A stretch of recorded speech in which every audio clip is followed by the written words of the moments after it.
വളരെ റെഗുലറായിട്ട് പറയുന്നൊരു കാര്യമാണ്. ഇത് ബിസിനസ്സിന് വേണ്ടി ചെയ്ത ഒരു സിനിമയാണ്. അതിന് ബിസിനസ് വർക്കൗട്ടായില്ല. എന്നോടും പലരും പേഴ്സണലി കാണുമ്പോൾ പറയാറുണ്ട്, ഇത് നിങ്ങളിപ്പോൾ ബിസിനസ്സിന് വേണ്ടിയാണ് സിനിമ അതിൻ്റെ ആർട്ടിസ്റ്റിക് ആസ്പെക്റ്റിൽ നിങ്ങൾ കോംപ്രമൈസ് ചെയ്യുന്നു എന്നെല്ലാം പറയാറുണ്ട്. അപ്പോൾ ഈ ബിസിനസ് ഓഫ് സിനിമ എന്ന് പറയുന്നത് വളരെ വളരെ കോംപ്ലിക്കേറ്റഡ് ആയ ഒരു ടോപ്പിക്കാണ്. ആ വാക്ക് തന്നെ. ഇപ്പോൾ നമുക്ക് ഏതൊരു ബിസിനസ്സിലും ഏതൊരു ഇൻഡസ്ട്രിയിലും നമുക്ക് പെട്ടെന്ന് എങ്ങനെ അതിലേക്ക് കടന്നു വരാം, എങ്ങനെ അതിൻ്റെ റവന്യൂ സോഴ്സസ് എന്താണ്, ലൈക്ക് എന്തൊക്കെ റൈറ്റ്സ് നമ്മുടെ കയ്യിലുണ്ട് എന്നൊക്കെ നമുക്ക് വളരെ ക്ലിയർ ആയിട്ട് അറിയാം. വളരെ എളുപ്പത്തിൽ നമുക്ക് കണ്ടുപിടിക്കാൻ പറ്റും. സിനിമയെ സംബന്ധിച്ച് അത്തരം ഇൻഫർമേഷൻ എവിടെയും പെട്ടെന്ന് നമുക്ക് അവൈലബിൾ അല്ല.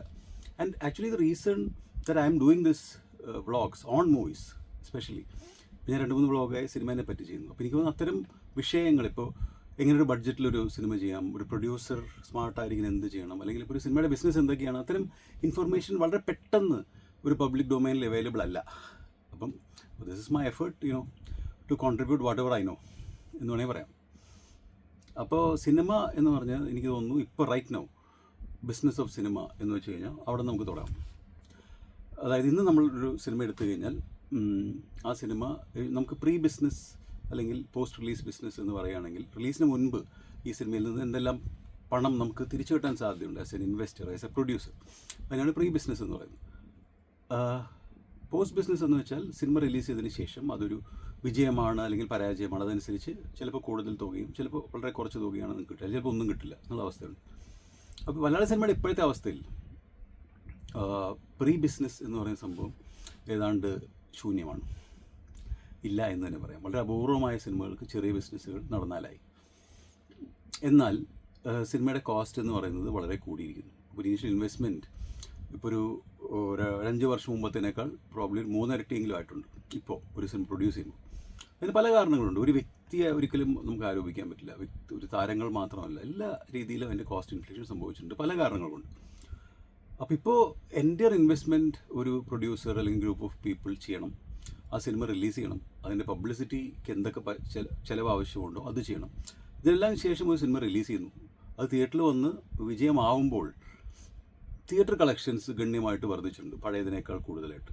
കാരണം ആളുകൾക്ക് ടിക്കറ്റ് റേറ്റ്സ് കൂടിയിട്ടുണ്ട്, നമ്പർ ഓഫ് തിയേറ്റേഴ്സ് കൂടിയിട്ടുണ്ട്, ആൾക്കാർ തിയേറ്ററിൽ പോയി കാണുന്ന ശീലം കൂടിയിട്ടുണ്ട്. Global Malayalis has woken up to Malayalam cinema of late after Covid. ഒരു ഓവർസീസൊക്കെ വലിയ രീതിയിലുള്ള കളക്ഷൻസ് ഇപ്പോൾ സംഭവിക്കുന്നുണ്ട്. എനിക്ക് ഓർമ്മയുണ്ട്, ഞാൻ 2013 പുണ്യാൾ നഗർ ബത്തീസിൻ്റെ ഓവർസീസ് ഡിസ്ട്രിബ്യൂഷന് വേണ്ടിയിട്ട് ഫാസ്റ്റ് ഫിലിംസിൽ പോയിട്ട് ഗോൾഷൻ സാറുമായിട്ട് ഒരുപാട് നേരം സംസാരിച്ചൊക്കെ എനിക്ക് ഓർമ്മയുണ്ട്. So I always wanted to crack that market.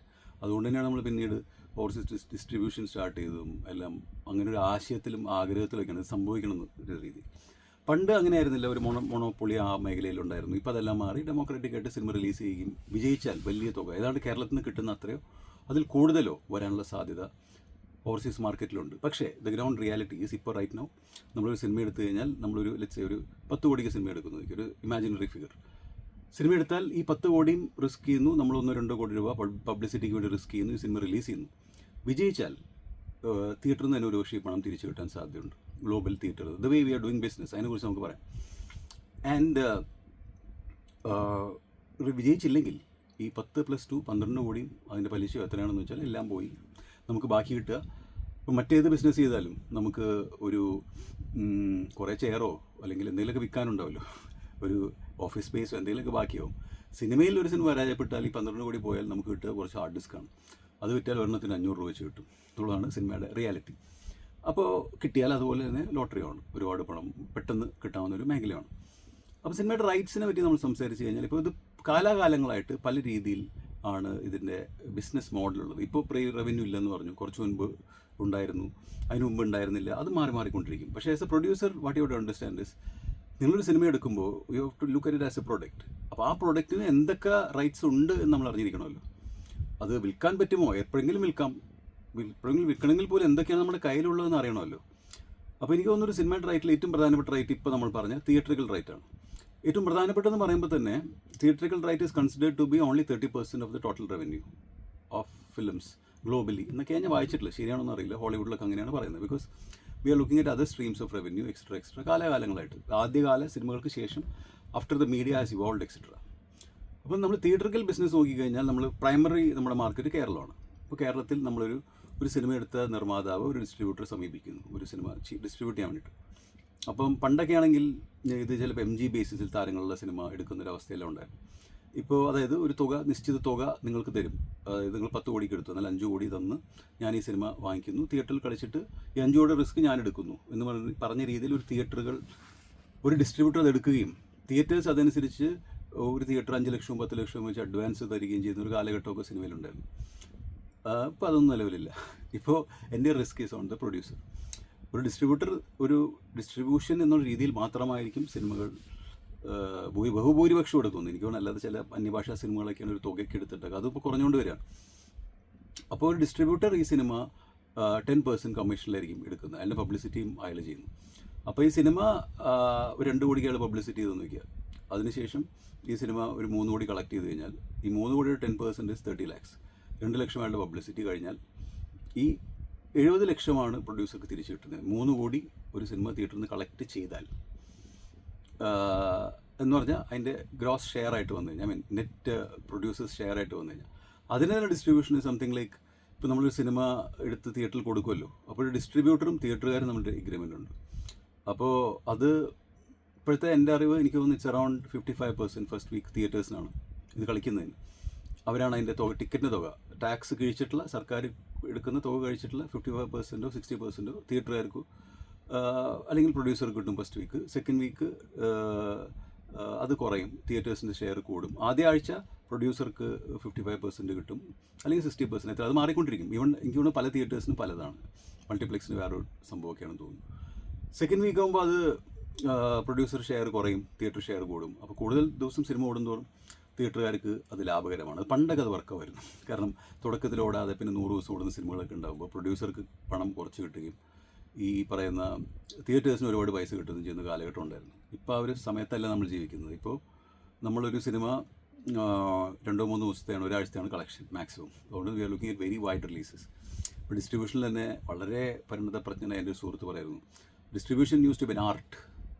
Like ഇപ്പോൾ ഞാൻ പാസഞ്ചർ പോലൊരു സിനിമയൊക്കെ എടുത്ത് ഡിസ്ട്രിബ്യൂട്ട് ചെയ്യുമ്പോൾ that use to be an art. I use to calculate ഇത് ഈ തിയേറ്ററിൽ നിന്ന് എത്ര പൈസ വരും, ഇതിങ്ങനെ വരും എന്ന് പറഞ്ഞാൽ അത് വർക്കൗട്ട് ആകുമ്പോൾ അതായിരുന്നു ഡിസ്ട്രിബ്യൂഷൻ ചെയ്യുന്നൊരു കിക്ക് ഒരാൾക്ക്.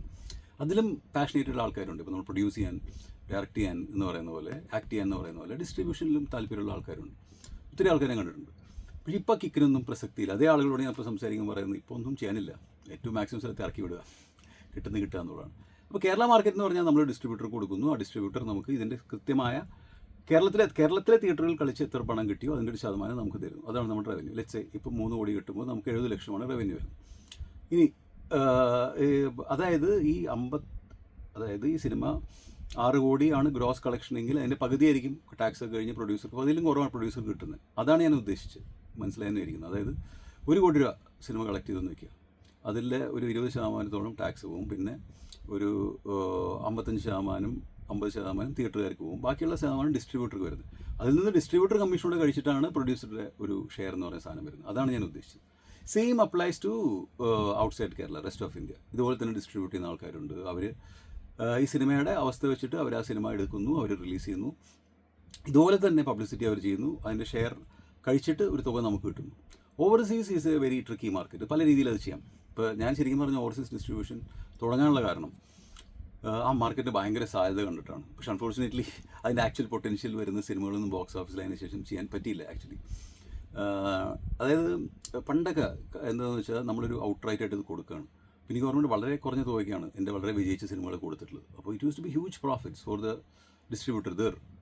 ഇപ്പോൾ എന്താ വെച്ചാൽ market has exploded and again വലിയ തുകയ്ക്ക് അത് എടുക്കുന്ന ഒരു അവസ്ഥകൾ ചില സിനിമകൾക്കുണ്ട്. മിക്കവാറും MG അല്ലെങ്കിൽ ഒരു അഡ്വാൻസ് കൊടുക്കുന്നു.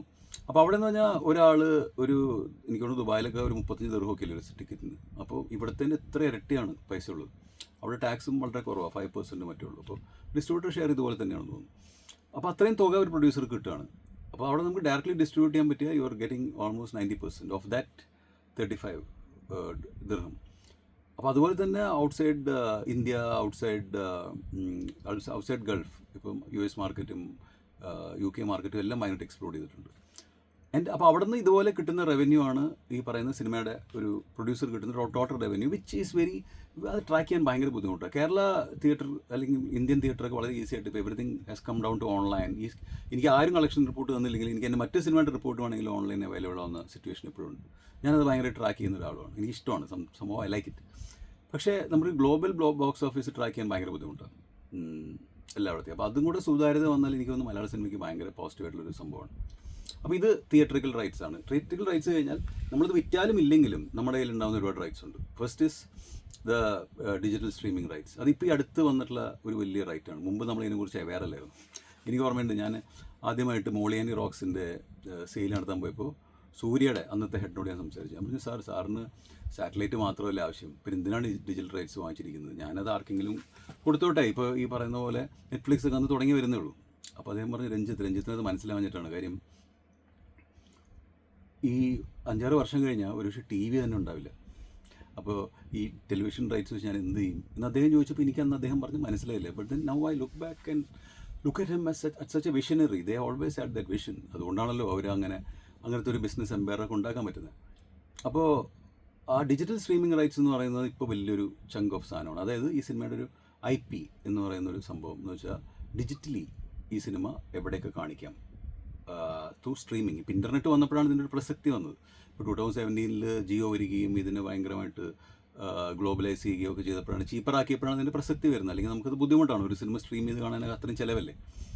അപ്പോൾ അതിനുശേഷം എക്സ്പ്ലോർ ചെയ്തൊരു മാർക്കറ്റാണ്. Then it just blew up എന്ന് പറയില്ലേ. അപ്പോൾ നമ്മളുള്ള ഒരു റൈറ്റ് എന്ന് പറയുന്നത് ഡിജിറ്റൽ സ്ട്രീമിംഗ് റൈറ്റാണ്. അതാണ് നെറ്റ്ഫ്ലിക്സ് അല്ലെങ്കിൽ ആമസോൺ, ഈവൻ യൂട്യൂബ് ഒക്കെ അതിൻ്റെ ഭാഗമാണ്. അപ്പോൾ ഈ റൈറ്റ് എന്ന് പറയുന്നത് മലയാള സിനിമയിൽ ഏറ്റവും വ്യാപകമായിട്ട് വന്നു തുടങ്ങിയത് എനിക്ക് തോന്നുന്നു ആദ്യത്തെ സിനിമ ലൂസിഫറാണ്. വലിയൊരു തുകയ്ക്ക് ആമസോൺ പ്രൈം വാങ്ങിക്കുന്നത്. അത് എല്ലാവർക്കും അത്ഭുതമായിരുന്നു ആ തുക. Then it just exploded in the Covid times. എനിക്ക് ഓർമ്മയുണ്ട്, ഞാനൊരു സിനിമ ചെയ്തിരുന്നു സണ്ണി എന്ന് പറഞ്ഞിട്ട്, അത് ആമസോൺ പ്രൈമിലാണ്. അപ്പോൾ നമ്മളതൊരു 1 മാൻ ഫിലിമായിട്ട് കൂടെ ആ സിനിമയൊക്കെ നല്ല പ്രൈസിനാണ് അവർ വാങ്ങിച്ചു തന്നത്. അങ്ങനെ ആ market exploded and after a point of time the market actually collapsed. They were not finding, അവർ കോർപ്പറേറ്റ് അല്ലേ, അവർക്ക് ഈ ബിസിനസ് നമ്മളെക്കാൾ നന്നായിട്ട് പഠിച്ചു എന്നുള്ളതാണ്. അപ്പോൾ ദേ സ്റ്റോപ്പ് ബൈങ്. ഇപ്പോൾ റൈറ്റ് നൗ അതുകൊണ്ട് തന്നെ ആ റൈറ്റ്സ് തിയേറ്റർ സിനിമ റിലീസ് ചെയ്യുകയും അതിൻ്റെ സക്സസിനെയൊക്കെ ബേസ് ചെയ്തിട്ടാണ് ആ എക്സ്പ്ലോഡിങ് ഫേസ് ആക്ച്വലി ഇപ്പോൾ അവസാനിച്ചു. എന്നാലും ആ റൈറ്റ്സ് നമ്മുടെ കയ്യിലുണ്ട്. ഇപ്പോൾ നല്ലൊരു സിനിമ എടുത്തു, നല്ലൊരു വിജയമാണെങ്കിൽ, അത് വിജയമല്ലെങ്കിലും നമ്മുടെ കണ്ടന്റ് നല്ലതാണെങ്കിൽ ഒരു റീസണബിൾ റൈറ്റിന് വിറ്റ് പോകുന്ന അവസ്ഥയൊക്കെ ഇപ്പോൾ ഉണ്ട്. That is one right we have. Then ഈ ഡിജിറ്റൽ റൈറ്റ്സിൽ തന്നെ ഒരുപാട് റൈറ്റ്സ് ഉണ്ട്. അതൊന്നും അറിയില്ല, 19 റൈറ്റ് ഉണ്ട്. എനിക്ക് തന്നെ 1-2 കേസുണ്ട് ഇത് കോൺട്രഡിക്ഷനൊക്കെ വന്നിട്ട്. എന്ന് വെച്ചാൽ നമ്മളൊരു പണ്ടൊക്കെ CD ഉണ്ടായിരുന്നല്ലോ, അപ്പോൾ CD റൈറ്റ്സ് കൊടുത്തു കഴിഞ്ഞിട്ട് ഡിജിറ്റൽ റൈറ്റ്സ് അതിൻ്റെ എന്തോ ഭാഗമൊക്കെ പോയിട്ടുണ്ട്. അപ്പോൾ എന്താണെന്ന് എനിക്കിപ്പോഴും അറിയില്ല. ഇപ്പോൾ ബോംബെയിലൊക്കെ അതിനെ പറ്റിയുള്ള കറക്റ്റ് IP വെച്ച് ചെയ്യുന്ന ആൾക്കാരുണ്ട്. ഓരോ ലാംഗ്വേജ് വെച്ചിട്ട് ഓരോ OTT കൊടുക്കാവുന്ന ഒരു അവസ്ഥയൊക്കെ ഉണ്ട്. മലയാള സിനിമയ്ക്ക് അങ്ങനെ ഒരു അത്രയും സ്കെയിലുള്ള സിനിമകൾ ഉണ്ടാവാറില്ലല്ലോ. അപ്പോൾ that is one major right, that is digital streaming rights. അതിൽ തന്നെ ഇപ്പോൾ നമ്മൾ ഫ്ലൈറ്റിലേക്ക് പോകുമ്പോൾ നമ്മൾ സിനിമ കാണില്ലേ, അത് അങ്ങനെയുള്ള പല പല റൈറ്റ്സ് ഉണ്ട്, എല്ലാം അതിൽ ഉൾപ്പെടുന്നു എന്നുള്ളതാണ്. പിന്നെ ഒരു major right is the music right. ഒരു സിനിമയുടെ സൗണ്ട് ട്രാക്ക് അതിനിപ്പോൾ നല്ല പ്രീ റിലീസ് തന്നെ ബേസ്ഡ് ഓൺ നെയിംസ് നല്ല രീതിയിലുള്ളൊരു ബിസിനസ് നടക്കുന്നൊരു സംഭവമാണ് മ്യൂസിക് റൈറ്റ്സ്. അത് ഒരു പർട്ടിക്കുലർ മ്യൂസിക് ഡയറക്ടർ ആണെങ്കിൽ ഇപ്പോൾ നമ്മളൊരു താരത്തിൻ്റെ പേര് പോലെ തന്നെ വലിയ തുകയ്ക്ക് മ്യൂസിക് കമ്പനീസ് എടുക്കുന്നൊരു സംഭവമുണ്ട്. And the streaming and they are making money from it also. ഇപ്പോൾ ആ മണി ഫ്രം ഇറ്റ് ഓൾസോ എന്ന് പറഞ്ഞാൽ ഈ സാധനങ്ങളൊക്കെ ഒരാൾ വാങ്ങിച്ചു വയ്ക്കുന്നത്, ഞാൻ പലരോടും സംസാരിക്കുമ്പോൾ ഈ ചാനൽ ഹെഡ്സും ഇതുപോലെയുള്ള കോർപ്പറേറ്റ് ഹെഡ്സും അവരോട് സംസാരിക്കുമ്പോൾ അവർ പറയുന്നത് ഇതിപ്പോൾ ഇന്ന് വർക്കാവുന്നൊരു 10 വർഷം കൊണ്ട് ഇത് വർക്കാവും, but they want to just own this thing എന്ന് പറയുന്ന പോലെ. മ്യൂസിക്കിൻ്റെയൊക്കെ എന്താണെന്ന് വെച്ചാൽ ഇപ്പോൾ സരിഗമയുടെ കയ്യിലേക്കാണ് ആക്ച്വലി ഒരു വലിയ ചങ്ക് ഓഫ് പഴയ മ്യൂസിക്കുള്ളത്. അപ്പോൾ നമ്മളിപ്പോൾ അവരോട് പോയിട്ട് അതൊന്ന് സിനിമയിൽ യൂസ് ചെയ്യണമെന്ന് പറഞ്ഞ് ഒരു പാട്ടിന് അവർ ചോദിക്കുന്നത് ചിലപ്പോൾ കോടികളായിരിക്കും, ലക്ഷങ്ങളായിരിക്കും കൊടുക്കുന്നുണ്ട്. അപ്പോൾ ഒരു രൂപയ്ക്കൊക്കെ എന്ന് പറഞ്ഞാൽ ഫിസിക്കലി 1 രൂപയ്ക്കൊക്കെ അവർ 100 സിനിമയുടെ പാട്ട് വാങ്ങിച്ചായിരിക്കും അന്നത്തെ കാലത്ത്.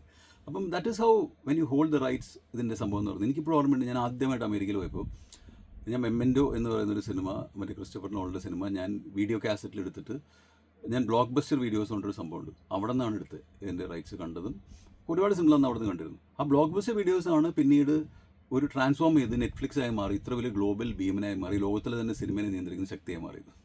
സോ ഇറ്റ്സ് അബൌട്ട് ഇൻ്റർനെറ്റ് എന്ന് പറയുന്ന മാധ്യമം വന്നു, ബ്ലോക്ക് ബസ്റ്റർ പോലെ ഒരുപാട് ആൾക്കാരുണ്ടായിരുന്നു, but they saw the possibility, they captured it and they did it എന്നുള്ളതാണ്. അപ്പോൾ അതൊരു മേജർ പോസിബിലിറ്റിയാണ്, മേജർ റൈറ്റ് ആണ്. മ്യൂസിക് റൈറ്റ് ഉണ്ട്. Then we have the satellite rights, അതായത് ടെലിവിഷൻ ചാനലിൽ ഇത് കാണിക്കാനുള്ള റൈറ്റ്സ് ഉണ്ട്. ആ റൈറ്റ്സ് ഇപ്പോൾ TV ആൾക്കാർ കാണുന്ന കുറവായതുകൊണ്ട് തന്നെ വളരെ പൈസ കുറവാണ്, പക്ഷേ വി ഹാവ് ദാറ്റ് റൈറ്റ്. അപ്പോൾ ഇതിൽ ഇത്രയും റൈറ്റ്സ് ആണുള്ളത്. ഇത് കാലാകാലങ്ങളായിട്ട് സിനിമ തുടങ്ങിയ സമയത്ത് ഇതൊന്നുമില്ല. നമ്മളൊരു സിനിമ ഈസ് അഗെയിൻ ഇപ്പോൾ ഒരു ഇൻഡസ്ട്രി ആയിട്ട് ഗവൺമെൻറ് റെക്കഗ്നൈസ് ചെയ്യുന്നുണ്ട്. പക്ഷേ നമുക്കിപ്പോഴും ഒരു ലോണും കിട്ടില്ല. വളരെ അൺഓർഗനൈസ്ഡ് ഫിനാൻസും ഒക്കെയാണ് ഇപ്പോൾ സിനിമയിലുള്ളത്. അതുപോലെ ഇപ്പോൾ ബുദ്ധിമുട്ടാണ്. കാരണം വലിയ തുകകൾ വേണം, പക്ഷേ വലിയ തുകകൾ നമുക്ക് അവൈലബിൾ ആവുന്നില്ല. അതിനൊരു റവന്യൂ റിട്ടേൺ ഷുവർ അല്ലാത്തതുകൊണ്ട്. അപ്പോൾ ആ സമയത്ത് ആദ്യം ശബ്ദമില്ലാത്ത സിനിമ തുടങ്ങി. ആ സിനിമയ്ക്ക് ചെറിയ രീതിയിലുള്ള പൈസക്കാർ സിനിമ എടുത്തു, ഇഷ്ടമുള്ള ആൾക്കാർ. പിന്നെ 90s, പിന്നെ മുന്നോട്ട് പോയി സിനിമ പല പല രീതിയിൽ പോയി. 90s ഒക്കെ ആയപ്പോഴത്തേനും അന്ന് തിയേറ്റർ മാത്രമാണ് മേജർ റവന്യൂ. പിന്നെ ഇവർ ഗൾഫൊക്കെ വളരെ വളരെ മിനിമൽ റവന്യൂ അന്ന് ഞാനീ പറഞ്ഞതിനേക്കാൾ. അതിനുശേഷം ഞാനൊക്കെ സിനിമയിൽ വരുന്ന സമയത്താണ് 2009, ലേറ്റ് 2000s ഈ സാറ്റലൈറ്റ് എക്സ്പ്ലോഷൻ വരുന്നത്. അന്നൊരു 10 വർഷക്കാലം അങ്ങനെ പോയി. അന്ന് സാറ്റലൈറ്റ് ആയിരുന്നു. അതിന് മുമ്പ് എനിക്കൊന്ന് ഓഡിയോ റൈറ്റ്സ് ഒക്കെ ജോണി സാഗരിയൊക്കെ സിനിമ പ്രൊഡ്യൂസ് ചെയ്യുന്ന വലിയൊരു കാലഘട്ടം ഉണ്ടായിരുന്നു. Because just for audio rights. നിറമൊക്കെ അങ്ങനെയാണെന്ന് തോന്നുന്നു കമൽ സാറിൻ്റെ. അപ്പം അതിനുശേഷം ഒരു 2009 അല്ലെങ്കിൽ 8 ഒക്കെ തൊട്ട് ഒരു 10 വർഷം ഒരു സാറ്റലൈറ്റിൻ്റെ ബൂമായിരുന്നു. അതിനുശേഷം ഒരു 5 വർഷം 6 വർഷം OTTയുടെ ബൂമാണ്. അപ്പോൾ ഈ രണ്ട് റൈറ്റിൻ്റെയും ഗുണം എന്താണെന്ന് വെച്ചാൽ, if you have some stars and some value in the film, എന്ത് സിനിമ എടുത്താലും നമുക്ക് എന്തെങ്കിലും പൈസ കൊടുക്കാമെന്നുള്ള അവസ്ഥയുണ്ടായിരുന്നു. ഇപ്പോൾ സിറ്റുവേഷൻ എന്താണെന്ന് വെച്ചിട്ടുണ്ടെങ്കിൽ ഇതെല്ലാം ഇല്ല. It's purely based on your content. നിങ്ങൾ സിനിമ എടുക്കുന്നു, നിങ്ങൾ ആ സിനിമ തിയേറ്ററിൽ റിലീസ് ചെയ്യുന്നു. നിങ്ങൾക്ക് ശ്രമിക്കാം ഒരു പ്രീ ബിസിനസ്സിന് വേണ്ടി. ഭാഗ്യമുണ്ടെങ്കിൽ നടക്കും. There is nothing is guarantee with any star. മലയാള സിനിമയിൽ കേട്ടോ. ഇപ്പോൾ മറ്റ് ഭാഷാ സിനിമകളിലൊക്കെ ഒരുപാട് സാധ്യതയുണ്ട്. മലയാളത്തിന് the look at as a very small industry.